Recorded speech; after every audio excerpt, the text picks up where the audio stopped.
Inside is developer Playdead's second game, their first being Limbo, an atmospheric puzzle platformer where you took control of a nameless young boy and led him through a horrific world till the credits rolled. Unlike Limbo, Inside is an atmospheric puzzle platformer where you take control of a nameless young boy and lead him through a horrific world. Oh, wait a minute. Well, I guess it's good to stick to what you know. Kidding aside, Inside is sort of an evolution of the formula that Playdead came up with for Limbo, but Inside definitely has its own identity. In terms of just sheer atmosphere, I think Limbo wins out for me, but Inside definitely has more going on in its world and story than Limbo does. I played Inside on the Xbox One S for one playthrough. There will be slight spoilers in this video. You have been warned. There are a lot of similarities between Limbo and Inside, and I basically consider Inside to be Limbo's spiritual successor, but there are differences as well. Where Limbo was a strictly black and white 2D game, Inside has a lot of muted colors and is more of a 2.5D experience, with lots of things happening in the background that come forward to affect the player.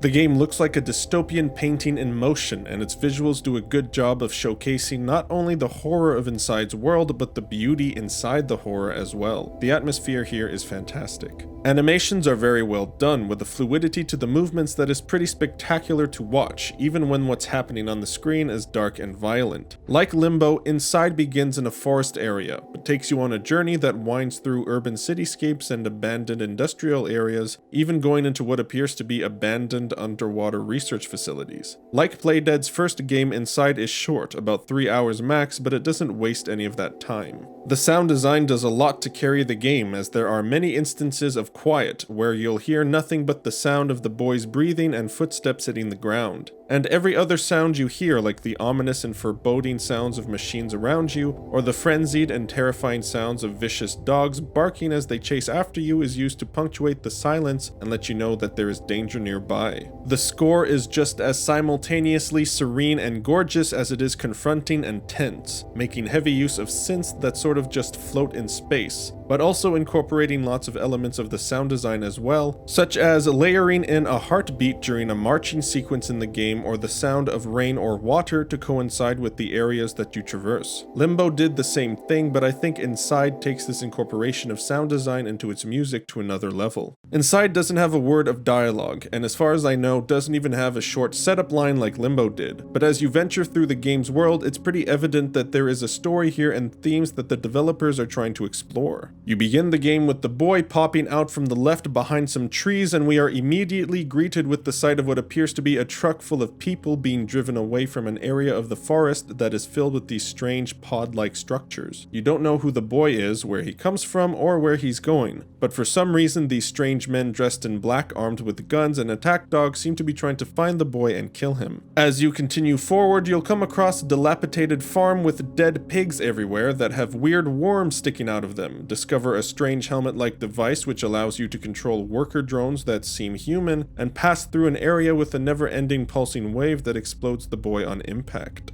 The game doesn't offer any concrete answers, which can be a little bit annoying in my opinion. Like, I'm all for ambiguity and mystery in stories, but when everything is ambiguous, it can lead to stories feeling unresolved or unsatisfying or just plain pretentious. But thankfully I never got any of those feelings from the game. It's not totally clear what's going on in the game, but there definitely seems to be themes of mind control, controlling the populace and or workforce, turning people into drones that can only perform simple menial tasks and labor. And Inside has one of the most surprising and memorable endings I've ever played in a video game, which took me completely off guard the first time I played it. I don't know what it means, but I won't be forgetting it anytime soon. If you've played Limbo, then you'll understand exactly how Inside plays. You can move left or right, climb and jump, but unlike Limbo, you can actually swim, and there are a handful of sections which require you to dive into the water to solve puzzles, and even an extended sequence in a submarine vehicle. The controls may be limited, but they are responsive, and the boy controls well. Having perfect timing was something that Limbo relied on for a little too many of its puzzles, but Inside is more lenient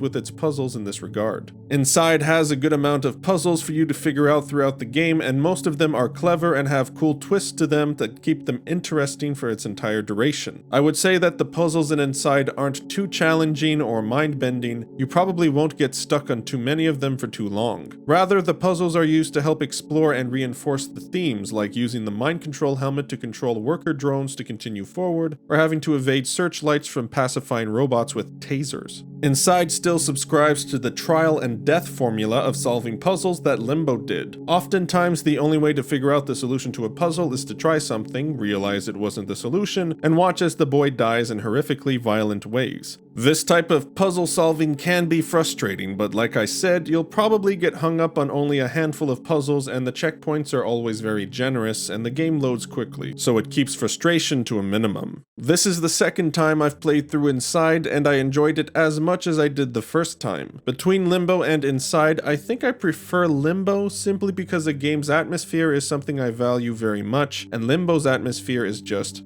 perfection. But Inside is no slouch in that regard either, or in any other part of it really. It's a very solid puzzle platformer with an evocative art style, clever brain teasers, and a thought-provoking wordless narrative with an amazing ending. I'm going to give Inside an 8.5 out of 10.